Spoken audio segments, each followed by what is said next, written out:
تمام قسم کی حمد و ثنا، تعریفات، تسبیحات،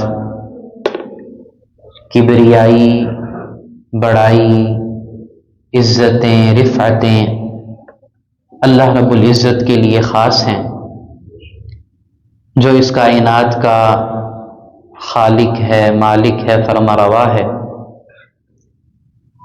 ہمیں ہر حال میں اسی اللہ کی طرف رجوع کرنا چاہیے، مصیبتوں کے اندر، پریشانیوں کے اندر اسی کو پکارنا چاہیے، اور آسودگی کے ایام میں، راحت کے ایام میں اسی ذات باری تعالی کا شکر ادا کرنا چاہیے۔ بے شمار ان گن درود و سلام ہوں، اللہ کی رحمتیں ہوں، اللہ کی عنایتیں ہوں، اللہ کی برکتیں ہوں، نبی مکرم حضرت محمد الرسول اللہ صلی اللہ علیہ وآلہ وسلم کی ذات مقدسہ مطہرہ پر، کہ جو خاتم النبیین ہیں، رہبر کامل ہیں، رہبر انسانیت ہیں، رحمت للعالمین ہیں۔ اور نبی علیہ الصلاۃ والسلام کی رحمت کے متعلق آج دوران سبق ترجمہ قرآن کے سورہ النساء کے مجھے یہ بات یاد آئی کہ نبی علیہ الصلاۃ والسلام اس قدر رحم دل تھے، اس قدر رحمت کا عنصر آپ میں غالب تھا کہ آپ کے ایسے دشمن جو اسلام کے دشمن تھے، جو کھلم کھلا نبی علیہ الصلاۃ والسلام کی شان اقدس کے اندر گستاخیاں کر لیتے تھے، اللہ کے نبی علیہ الصلاۃ والسلام تو ان کے لیے بھی سراپے رحمت تھے۔ ان کے لیے نبی علیہ الصلاۃ والسلام کا الفت کا پہلو، نرمی کا پہلو، رحمت کا پہلو وہ غالب ہوتا تھا۔ عبداللہ بن ابی رئیس المنافقین تھا، اس نے علی الاعلان مسلمانوں کو کئی مرتبہ دھوکہ دیا، کئی مرتبہ ان کی پیٹھ کے اندر چھرے کو گھونپا، لیکن جب وہ مرا تو نبی علیہ الصلاۃ والسلام ان کے بیٹے کی دل جوئی کے لیے، کہ جن کا نام بھی عبداللہ تھا اور رسول اللہ کے سچے صحابی تھے، اللہ کے نبی نے اس رئیس المنافقین کو، اسلام کے دشمن کو، جو یہ کہا کرتا تھا کہ ہم عزت والے ہیں اور معاذ اللہ رسول اللہ اور مسلمان ذلت والے ہیں، نبی علیہ الصلاۃ والسلام نے اپنی اس رحمت کے غلبے کی وجہ سے اس کا جنازہ بھی پڑھایا، اس کے لیے اپنے کرتے کو بطور کفن کے بھی اتار کر دیا اور اس کے منہ کے اندر اپنے لعاب مبارک کو بھی لگایا۔ لیکن اس کے بعد اللہ تبارک و تعالی نے یہ آیت نازل فرما دی، وَلَا تُصَلِّ عَلَىٰ أَحَدٍ مِّنْهُمْ مَاتَ أَبَدًا وَلَا تَقُمْ عَلَىٰ قَبْرِهِ۔ اللہ کے رسول، آپ نے آج کے بعد کسی منافق کا جنازہ نہیں پڑھانا اور نہ اس کی قبر کے اوپر کھڑے ہونا۔ اس قدر نبی علیہ الصلاۃ والسلام رحم کرنے والے، اس قدر نبی علیہ الصلاۃ والسلام محبت کو بانٹنے والے تھے۔ معزز سامعین کرام، آج اگر ہم دین اسلام کی نعمت سے مالا مال ہیں، آج ہم اگر توحید کے اوپر کاربند ہیں، اللہ کا نام لینے والے ہیں، دین اسلام کے متبعین کہلانے والے ہیں، تو آج ہمارے اسلام کا جو بنیادی صحرا ہے وہ صحابہ کرام کے سر سجدہ ہے، کہ جنہوں نے نبی علیہ الصلاۃ والسلام کے دین کو من و عن ہم تک پہنچا دیا۔ خطبہ حجۃ الوداع رسول اللہ کے سامنے تقریباً کم و بیش 1.5 لاکھ صحابہ کرام موجود تھے، اور اللہ کے نبی نے اس وقت یہ سوال پوچھا تھا، کیا میں نے امانت کو پہنچا دیا، رسالت کو پہنچا دیا؟ تو تمام نے یک زبان ہو کر کہا، ہاں اللہ کے رسول، ہم گواہ ہیں کہ آپ نے اللہ کی امانت کو پہنچا دیا ہے، آپ نے اللہ کی رسالت کو اور اللہ کے پیغام کو پہنچا دیا ہے۔ پھر نبی علیہ الصلاۃ والسلام نے ان تمام صحابہ کرام کو یہ ذمہ داری سونپی، فَلْيُبَلِّغُ الشَّاهِدُ الْغَائِبَ۔ اب جو یہاں پر موجود ہیں ان کا یہ فرض اور حق ہے کہ وہ میرے اس دین کو، میرے اس پیغام کو تمام ان لوگوں تک پہنچائیں جو یہاں موجود نہیں اور غائب ہیں۔ پھر صحابہ کرام انہوں نے مجالس حدیث کو قائم کیا، مجالس قرآن کو قائم کیا، انہوں نے اللہ کے نبی کے دین کی ترویج کے لیے ہر ایک ذریعہ اپنایا، اور جس علاقے کے اندر گئے وہاں نبی علیہ الصلوۃ والسلام کے اور اللہ تبارک و تعالیٰ کے دین کا بوٹا لگایا۔ اور معزز سامعین کرام، صحابہ کرام کی اس جماعت کے اندر سب سے افضل ترین اگر کوئی صحابی ہیں تو جناب سیدنا ابو بکر صدیق رضی اللہ تعالیٰ عنہ ہیں۔ رسول اللہ علیہ الصلوۃ والسلام کا حضرت ابو بکر کے ساتھ بڑا قریبی اور محبت والا تعلق تھا، انتہائی قریبی تعلق تھا۔ اللہ اکبر کبیرہ، قرآن مجید کے اندر سیدنا ابو بکر کے متعلق اللہ تبارک و تعالیٰ نے متعدد آیات کو نازل فرمایا۔ مفسرین اس آیت مبارک کو ان کا مصداق کہتے ہیں، واللیل اذا یغشا، اللہ نے قسم کھائی، واللیل اذا یغشا، رات کی قسم کہ جب وہ چھا جاتی ہے۔ یہاں ایک بات یہ سمجھ لیجئے کہ اگر کوئی انسان قسم اٹھائے تو اسے فقط اللہ تبارک و تعالیٰ کی قسم اٹھانی چاہیے۔ رسول اللہ نے فرمایا تم میں سے جو قسم اٹھانا چاہے وہ فقط اللہ تبارک و تعالیٰ کے نام کی قسم اٹھائے، ورنہ وہ خاموش رہے۔ آج ہمارے معاشرے کے اندر قرآن کی قسم اٹھائی جاتی ہے، رسول اللہ کی قسم اٹھائی جاتی ہے، کسی قریبی عزیز کی قسم اٹھائی جاتی ہے، یہ تمام غیر شرعی ہیں۔ اللہ کے رسول نے ان سے منع کیا اور یہ بات خاص کر دی، تقیید کر دی، اگر کوئی بندہ قسم اٹھائے تو وہ فقط اللہ تبارک و تعالیٰ کی قسم اٹھائے، وہ کہے اللہ کی قسم، واللہ، باللہ، تاللہ، وہ صیغے جو رسول اللہ سے وارد ہیں۔ تو میں عرض یہ کر رہا تھا کہ نبی علیہ السلام عرض یہ کر رہا تھا کہ قرآن مجید میں اللہ نے قسم اٹھائی، واللیل اذا یغشا۔ اب اللہ تبارک و تعالیٰ اس لائق ہیں کہ وہ کسی بھی چیز کی قسم کو اٹھا سکتے ہیں۔ واللیل اذا یغشا، رات کی قسم جب وہ چھا جائے، والنہار اذا تجلی، اور دن کی قسم جب دن روشن ہو جاتا ہے، نور سے بھر جاتا ہے، روشنی ہو جاتی ہے اور لوگ وہ نکل پڑتے ہیں رزق کو تلاش کرنے کے لیے، روزی کو تلاش کرنے کے لیے۔ ما خلق الذکر والانثی، اور اس ذات کی قسم جس نے نر اور مادہ کو پیدا کیا، وما خلق الذکر والانثی ان سعیکم لشتی، کہ بے شک آپ کی کوشش وہ مختلف ہے۔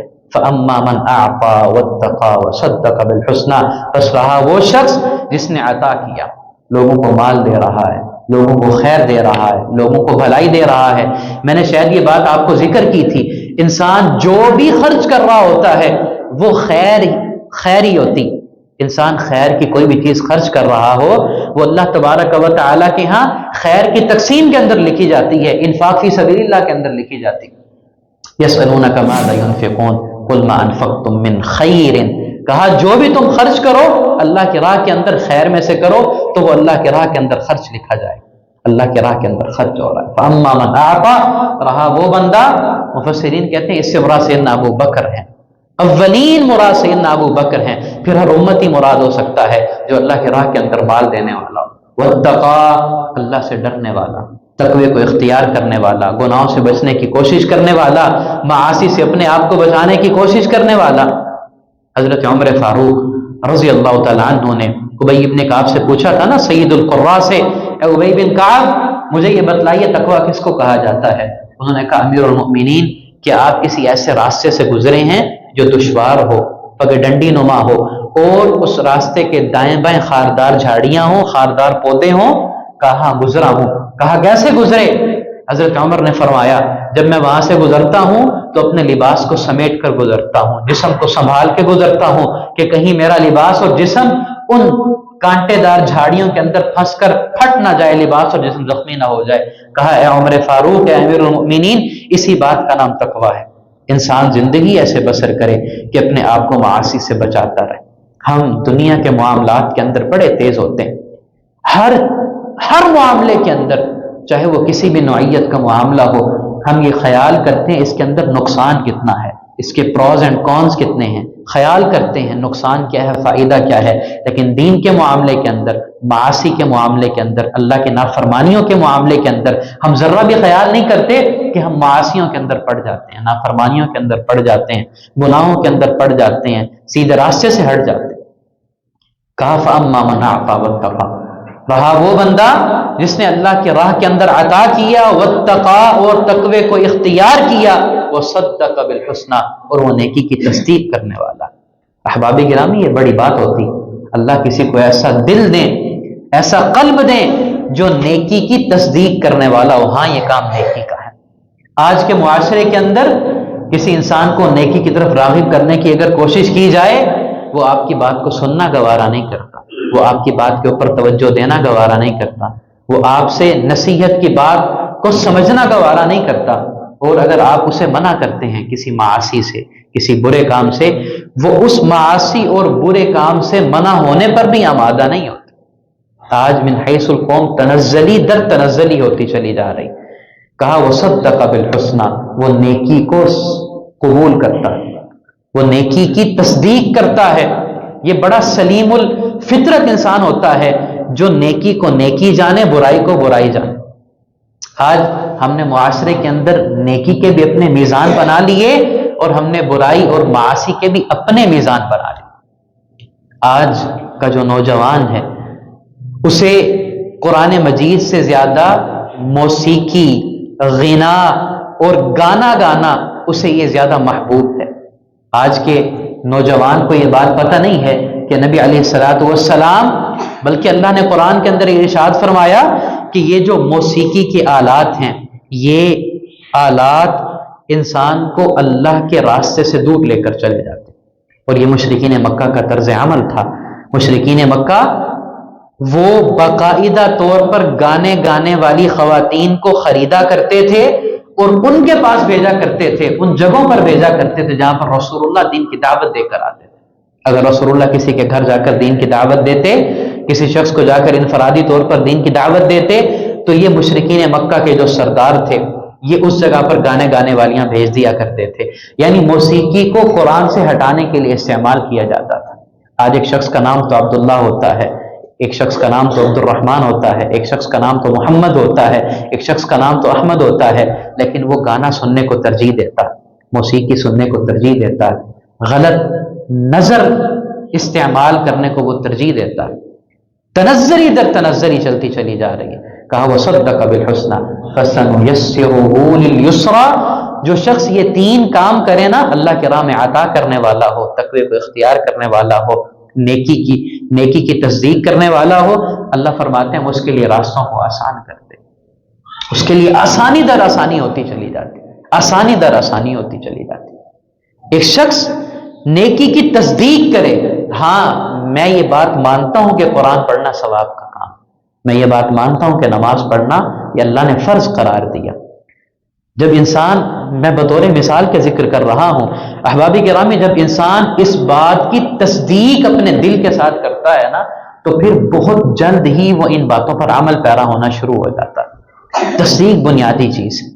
اللہ نے کہا نا والعصر، زمانے کی قسم، ان الانسان لفی خسر، بے شک انسان خسارے کے اندر ہے، الا الذین آمنوا، سوائے ان کے جو ایمان لائے۔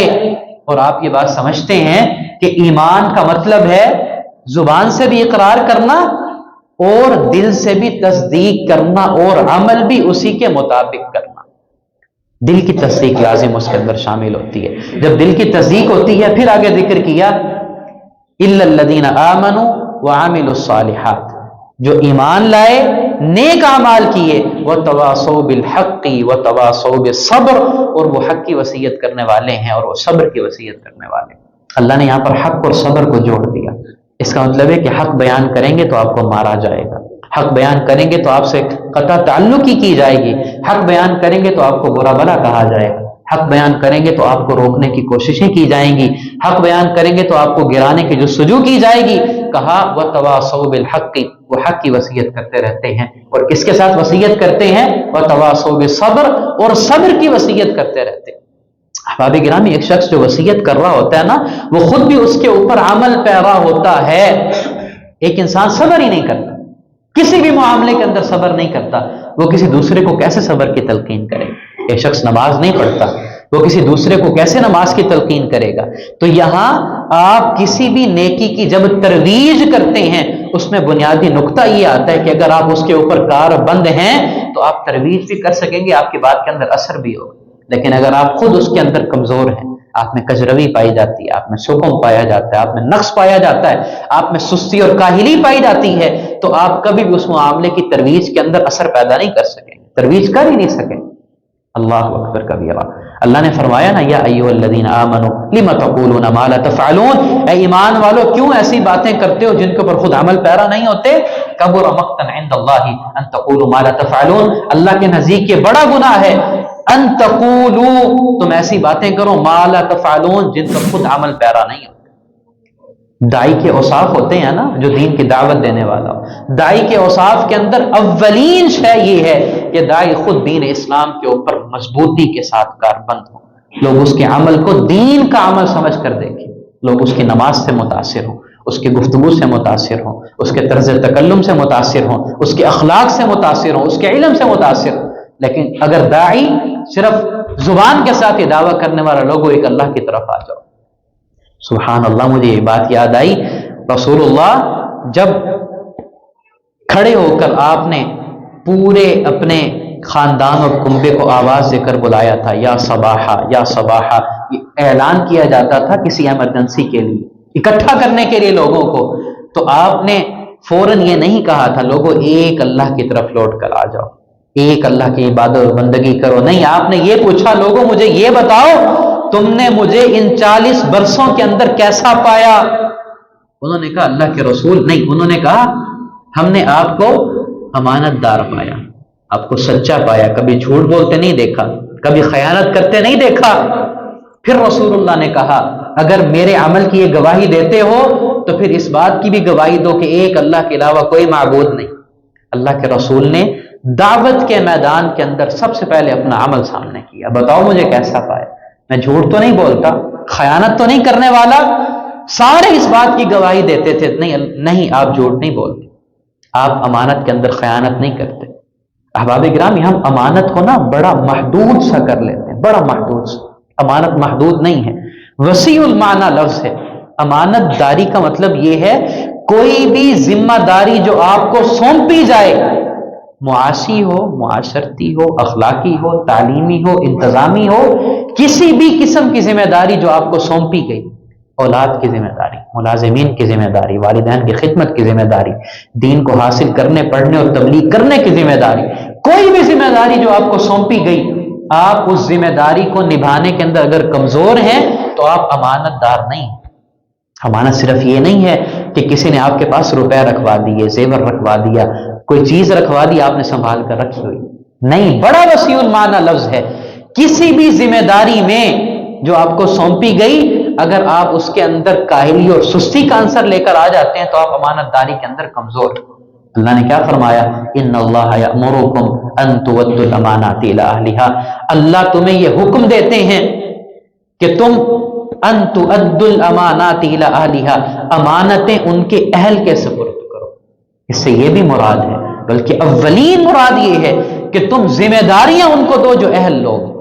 آج ہم پتہ کیا کرتے ہیں، ہم ذمہ داری جب تقسیم کر رہے ہوتے ہیں نا تو اس کے اندر ہم اہل لوگوں کو نہیں دیکھتے، میرٹ پر موجود لوگوں کو نہیں دیکھتے، نہیں، سفارشیں چل رہی ہوتی ہیں، رشوتیں چل رہی ہوتی ہیں، تعلق چل رہا ہوتا ہے، رشتہ داریوں کو فوقت ہوتی ہے، اہل بندہ پیچھے رہ جاتا ہے، اور اس کی وجہ سے معاشرہ وہ ترقی سے ہٹنا شروع ہو جاتا ہے، تنزلی کی طرف جانا شروع کر دیتا ہے، کجروی کی طرف جانا شروع کر دیتا ہے۔ تو اللہ نے کہا جو امانتیں ہیں وہ ان کے اہل لوگوں کے سپرد کرو۔ میں عرض یہ کر رہا تھا کہ جو داعی ہوتا ہے نا، داعی، احباب گرامی، اس کا عمل وہ سب سے بڑی، آپ یوں سمجھ لیجئے، اعلان ہوتا ہے، پکار ہوتا ہے کہ آؤ تم بھی اس دین کے متبع بن جاؤ۔ اللہ اکبر کبیرہ۔ تو عرض یہ کیا کہ سیدنا ابو بکر کے متعلق یہ کیا آیت مبارکہ، اور دوسری اللہ اکبر کہ سیدنا ابو بکر کے صحابی ہونے کی گواہی اللہ تبارک و تعالی نے دی۔ اللہ فرماتے ہیں الا تنصروہ، اگر تم رسول اللہ کی مدد نہیں کرو گے، فقد نصرہ اللہ، تو یقیناً اللہ نے رسول اللہ کی مدد کر دی۔ اذ اخرجہ الذین کفروا، جب اللہ کے رسول کو کافروں نے نکال دیا تھا، آپ کے اوپر مکہ کو تنگ کر دیا گیا۔ آپ یہ بات جانتے ہیں نا کہ رسول اللہ نے بیت اللہ کے سامنے کھڑے ہو کر کہا تھا کہ میں یہاں سے جانا نہیں چاہتا، لیکن تیرے باسیوں نے مجھے مجبور کر دیا یہاں سے جانے پر۔ کہا اذ اخرجہ الذین کفروا، جب کافروں نے اللہ کے رسول کو نکال دیا، ثانی اثنین اذ ہما فی الغار، دو میں سے دوسرا جب وہ دونوں غار کے اندر تھے، اذ یقول لصاحبہ لا تحزن ان اللہ معنا، جب آپ نے اپنے صحابی کو کہا تھا، اپنے ساتھی کو کہا تھا، اپنے دوست کو کہا تھا لا تحزن ان اللہ معنا، آپ نہ گھبرائیں اللہ ہمارے ساتھ۔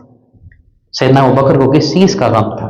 اپنی جان کے چلے جانے کا، اپنے نقصان کا نہیں، اس بات کا غم تھا کہ کہیں مشرکین مکہ نبی رحمت کو آ کر کوئی تکلیف نہ پہنچا دیں، آپ کو آ کر کوئی ضرر نہ پہنچا دیں۔ لیکن اللہ تعالیٰ کیا کہہ رہے ہیں؟ آپ نے اپنے صحابی کو کہا، اذ یقول لصاحبہ، اپنے ساتھی کو کہا، اپنے دوست کو کہا لا تحزن ان اللہ معنا۔ احباب گرامی، اصل بات یہ ہے سیدنا ابو بکر کے لیے اللہ کا فقط یہی کہہ دینا کافی۔ لیکن آپ کو پتا ہے واقع افک ہوا 5 ہجری کے اندر، ہماری ماں اما عائشہ صدیقہ طیبہ طاہرہ رضی اللہ تعالی عنہا، ان کے اوپر منافقین نے تہمت لگا دی، منافقین نے ان پر تہمت لگا دی۔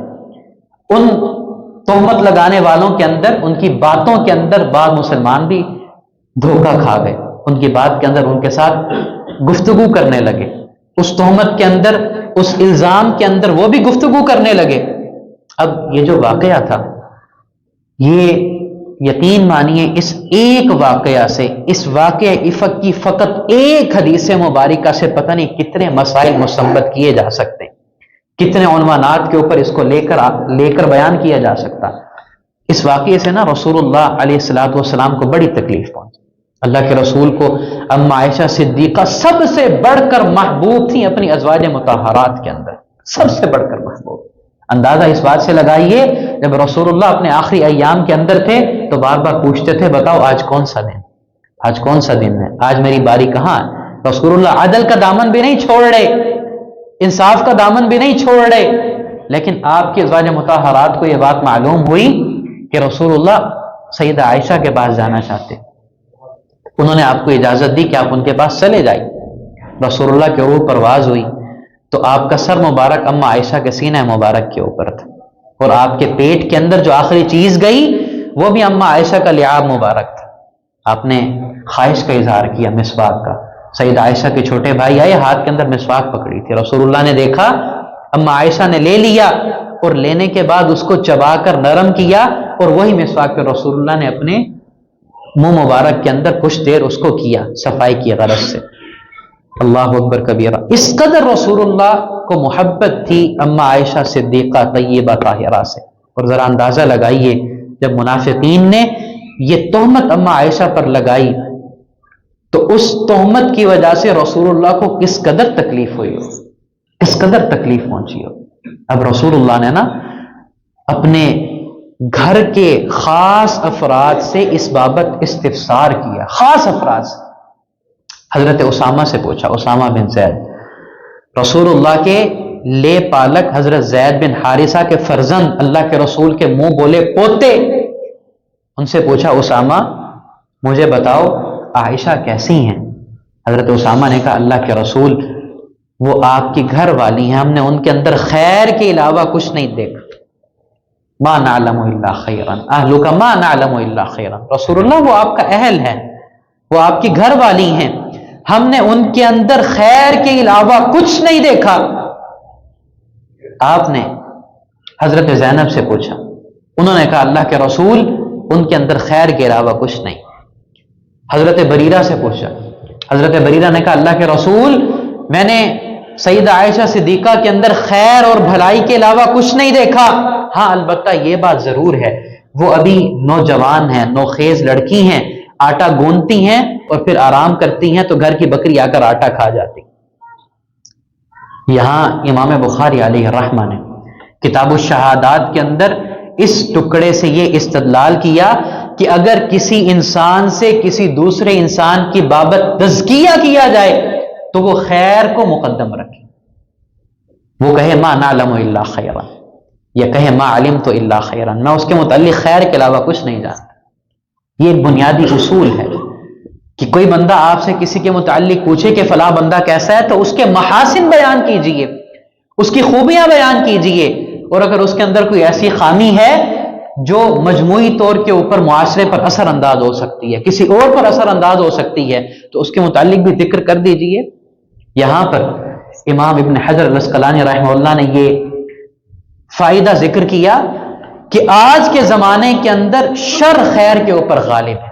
آج کے زمانے کے اندر شر غالب ہے خیر کے اوپر. تو اگر آج کسی سے تزکیہ کیا جائے نا کسی کا کہ فلاں انسان کے متعلق بتائیں، تو اگر اس میں شر غالب ہو تو اس شر کو بتانا ضروری ہے، تاکہ انسان کسی نقص سے، کسی کمی سے، کسی نقصان سے وہ انسان بچ سکے. تو امام بخاری نے یہاں پر استشہاد کیا کہ جب کسی سے سوال کیا جائے کہ فلاں بندہ کیسا ہے تو وہ اس کی تعدیل میں کہے میں اس کے متعلق خیر کے علاوہ کچھ نہیں جانتا. حضرت عمر رضی اللہ تعالیٰ عنہ وہ یہ بات کہا کرتے تھے، لوگوں جب اللہ کے رسول اس کائنات کے اندر موجود تھے، زندہ تھے، اس وقت لوگوں کو پرکھا جاتا تھا وحی کے مطابق. کوئی شخص اگر برا ہوتا رسول اللہ پر وحی نازل ہو جاتی. کہا آج اللہ کے رسول نہیں ہے، وحی کا سلسلہ نہیں ہے، آج ہم تمہیں تمہارے ظاہری اعمال پر پرکھیں گے. تم اگر ظاہری طور پر اچھے ہوگے ہم تمہاری گواہی کو قبول کریں گے، تمہاری بات کو قبول کیا جائے گا. لیکن اگر ظاہری طور پر تم شر کے اندر مبتلا ہوئے، فسق و فجور کے اندر مبتلا ہوئے، تمہاری گواہی کو رد کر دیا جائے گا، اگرچہ تم یہ کہو کہ میں باطن میں بڑا اچھا ہوں. یہاں ہمارے لیے بڑا سبق ہے کہ ہم لوگوں کے ظاہر پر حکم لگائیں. ایک شخص ہمارے سامنے نماز پڑھ رہا ہے، قرآن پڑھ رہا ہے، اخلاق کے ساتھ گفتگو کرتا ہے، ہمارا اچھا پیش آتا ہے، ہم اسے اچھا کہیں. ایک شخص ہمارے سامنے برائی کے اندر پڑا ہوا ہے، شر کے اندر پڑا ہوا ہے، ہم اسے برا کہیں اور اسے شر والا کہیں. لیکن یہاں الٹا معاملہ ہے. کوئی بندہ ہمارے سامنے اچھا ہوتا ہے، ہم اس کے باطن کے اندر گھسنے کی کوشش کرتے ہیں، اس کی کوئی خامی تلاش کرنے کی کوشش کرتے ہیں، اسے نیچا دکھانے کی کوشش کرتے ہیں، جبکہ شریعت اسلامیہ وہ ظاہر کے اوپر فیصلہ کر رہی ہوتی. اللہ اکبر کبیر. آپ کو یہ بات پتہ ہے کہ جو بندہ کسی پر تہمت لگائے اس کی گواہی کو قبول نہیں کیا جاتا. لیکن اللہ نے کہا جو بندہ تہمت لگائے اور اس کے بعد وہ توبہ کر لے، اپنی اصلاح کر لے، اس کی شہادت کو قبول کیا جائے گا. احباب گرامی کتنی بڑی بات ہے.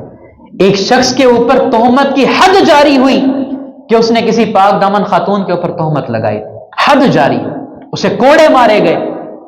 کوڑے مارنے کے بعد اس نے توبہ کر لی، اپنی اصلاح کر لی، اچھا ہو گیا. اسلام اس کے ظاہر کا خیال کر رہا ہے اور کہہ رہا ہے اس کی گواہی کو قبول کر. ایک شخص گناہ کرنے والا فاجر ہے، فاسق ہے، گواہی قابل قبول نہیں ہے، لیکن لوگوں کے سامنے کہتا ہے لوگوں میں نے توبہ کر لی، میں اپنی اصلاح کروں، اچھا ہو جاتا ہے، فسق و فجور سے ہٹ جاتا ہے، اس کی گواہی کو قبول کیا جائے. اسلام ظاہر کے اوپر فیصلے کر رہا ہوتا ہے. اور حضرت عمر نے کہا جو باطن کا معاملہ ہے نا اس کا حساب اللہ نے لینا ہے، ہمارے ذمے نہیں کہ ہم لوگوں کے باطن کا حساب کرتے رہیں. ہم نے فیصلہ ظاہر پر لگانا ہے. جو ظاہراً اچھا ہوگا اسے اچھا کہیں، جو ظاہراً برا ہوگا اسے برا کہیں اور اس کی اصلاح کی کوشش کریں. تو واقع عفت میں حضرت ابو بکر نے ایک ایسے شخص کا صدقہ اور خیرات بند کیا جو اس الزام کے اندر شامل ہو گیا تھا، مسلمان تھا. حضرت مسور بن مخرم آتے شاید، واللہ اعلم.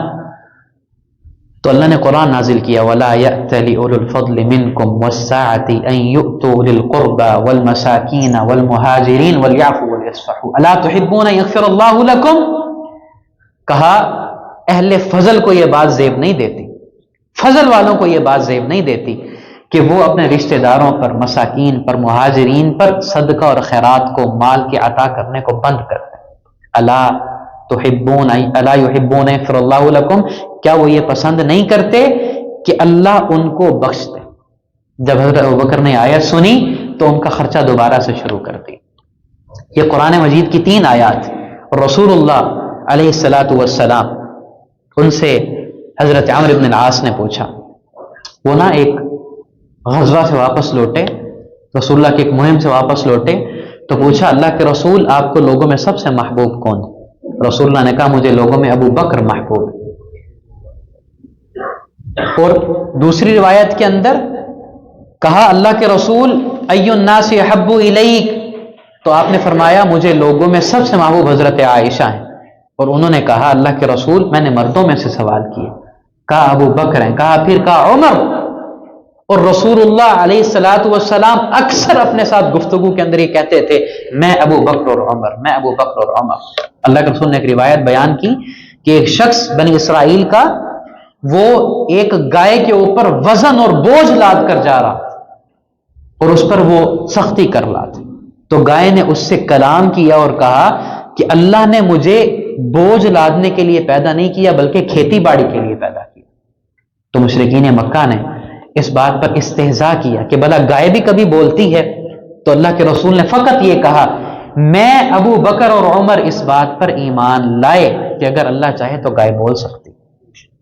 سبحان اللہ۔ لیکن یہ ابو بکر، رسول اللہ نے فرمایا میری امت کے اندر سب سے رحیم ابو بکر ہیں، امت کے معاملے میں سب سے رحیم ابو بکر۔ لیکن حضرت ابو بکر جب دین کی باری آتی تو سب سے سخت بھی ابو بکر بن جاتے۔ جب لوگوں نے رسول اللہ کی رحلت کے بعد زکوٰۃ کا انکار کیا تھا نا، تو حضرت ابو بکر نے کہا کہ میں ان کے ساتھ قتال کروں گا۔ حضرت عمر نے کہا، گھبرا گئے حضرت عمر، کہا ابو بکر وہ کلمہ پڑھنے والے ہیں، لا الہ الا اللہ کا اقرار کرنے والے ہیں، آپ کیسے ان کے ساتھ قتال اور جہاد کریں؟ سیدنا ابو بکر نے کہا اللہ کی قسم، جو بندہ اللہ کے رسول کے زمانے کے اندر زکوٰۃ میں ایک رسی بھی دیا کرتا تھا جس سے جانور باندھا جاتا تھا، آج وہ دینے سے انکار کرے گا، ابو بکر اس کے ساتھ قتال کریں۔ یہ ہے احباب گرامی اصل محبت، کہ محبت کے اندر رسول اللہ کی اطاعت غالب۔ اللہ نے فرمایا نا قل ان کنتم تحبون اللہ، کہ اگر تم اس بات کا دعویٰ کرتے ہو کہ تم اللہ سے محبت کرتے ہو فاتبعونی، پھر میری اتباع کرو۔ محبت کو اتباع کے ساتھ رکھ دیا گیا، اتباع کے ساتھ تولا جا رہا ہے۔ کہا رسول اللہ کی اتباع کرو گے تو اس کا مطلب اپنے دعوے کے اندر سچے ہو، لیکن اگر رسول اللہ کی اتباع نہیں کرو گے اپنے دعوے کے اندر جھوٹے ہو۔ اور اگر اتباع کرو گے اللہ دو بہت بڑی سعادتیں دے گا، یحببکم اللہ، اللہ تم سے محبت کرے گا، ویغفر لکم ذنوبکم، اور اللہ تمہارے گناہوں کو بخش دے گا۔ تو معزز سامعین کرام، سیدنا ابو بکر جس قدر اللہ کے نبی سے محبت کرتے تھے اسی قدر رسول اللہ بھی حضرت ابو بکر کے ساتھ محبت کیا کرتے تھے۔ اور آج یقین مانیے متعدد افراد ایسے ہوتے ہیں جو صحابہ پر سب و شتم کرتے ہیں، جو صحابہ کو برا بھلا کہتے ہیں۔ آپ ایک اصول یاد رکھ لیجئے، صحابہ کا جو ادب اور احترام ہے وہ دین کا بنیادی حصہ ہے، دین کا بنیادی حصہ۔ اور ایسا بندہ جو صحابہ کو برا بھلا کہتا ہو یا صحابہ اور اہل بیت کو معاذ اللہ ایک دوسرے کا دشمن کہتا ہو، وہ آپ کو دین سے ہٹانے کی کوشش کر رہا ہے، وہ آپ کو اللہ کے رحمت سے دور کرنے کی کوشش کر رہا ہے۔ اللہ نے یہاں سورہ نساء کے اندر فرمایا، اللہ فرماتے ہیں کہ جب آپ ایسے لوگوں کو دیکھیں جو اللہ کی آیات کا یکفر بہا ویستہزأ بہا، وہ اللہ کی آیات کا انکار کر رہے ہیں یا اللہ کی آیات کے ساتھ استہزاء اور مذاق کر رہے ہیں، کہا فلا تقعدوا معهم حتى يخوضوا في حديث غيري، تو آپ ان کے ساتھ نہ بیٹھیں یہاں تک کہ وہ کسی اور بات کے اندر مشغول ہو جائیں، انکم اذا مثلهم، کہا اگر آپ ان کے ساتھ بیٹھیں گے تو آپ بھی ان جیسا ہو جائیں۔ احباب گرامی، انسان اپنی صحبت کے ساتھ پہچانا جاتا ہے، اپنی دوستی کے ساتھ پہچانا جاتا ہے۔ اگر آپ کی صحبت ایسی ہے کہ جو دین کا استہزاء کرتی ہے، آیات کا استہزاء کرتی، صحابہ کو برا بھلا کہتی ہے، خدا را صحبت کو بدل لیجئے اور ایسے لوگوں کی صحبت اختیار کیجئے جو آپ کو اللہ کے قریب کرنے والے ہوں، اللہ سے ملانے والے ہوں۔ اللہ سے دعا کہ اللہ تبارک و تعالی ہمیں صحیح معنوں کے اندر رسول اللہ سے محبت کرنے کی اور صحابہ کرام سے محبت کرنے کی اور اہل بیت سے محبت کرنے کی توفیق عطا فرمائے۔ وما علینا الا البلاغ۔ اللہم صلی اللہ علیہ وسلم۔